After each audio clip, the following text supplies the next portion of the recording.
tonight. There are seeds of dissent within the 5-judge panel, which has been entasked with the job of selecting the judges in the country. Sources tell CNBC-TV18 that one of the 5 judges in the collegium has expressed his reservations over its functioning. Ashmit Kumar is here with that big exclusive. Ashmit, who's the judge? What are the observations?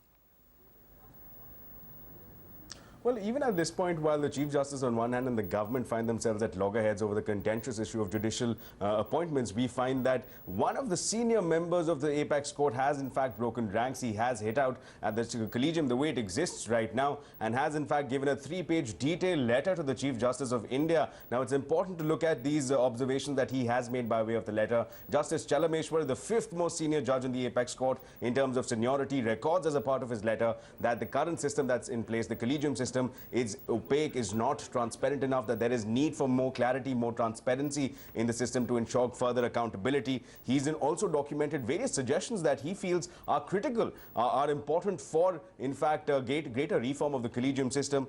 In that letter, what highly placed sources within the Supreme Court tell us is that in that letter, he goes on to, in fact, yearn for greater accountability by observing in that letter that it's critical that reasons, as of now, there are no reasons recorded for either accepting or rejecting the candidature of a judicial candidate. Furthermore, he goes on to say, as a part of that letter, that there's more scrutiny required.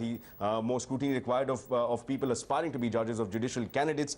He also mentions in the letter that it's critical here to, in fact, acknowledge that there are various judges, and he's not alone, who hold similar views about the need for greater accountability and transparency. This is what highly placed sources within the apex court are telling us. Of course, this is going to be a long, winding journey. We understand that the collegium will be meeting soon, and until then, we find that a senior member of the judiciary has indeed broken ranks. Back to you. All right, Ashmit, we'll leave it at that. Thank you so much for joining in with that very big exclusive. Of course, Ashmit will be following up on that story in the days to come and see the repercussion and how that issue pans out. But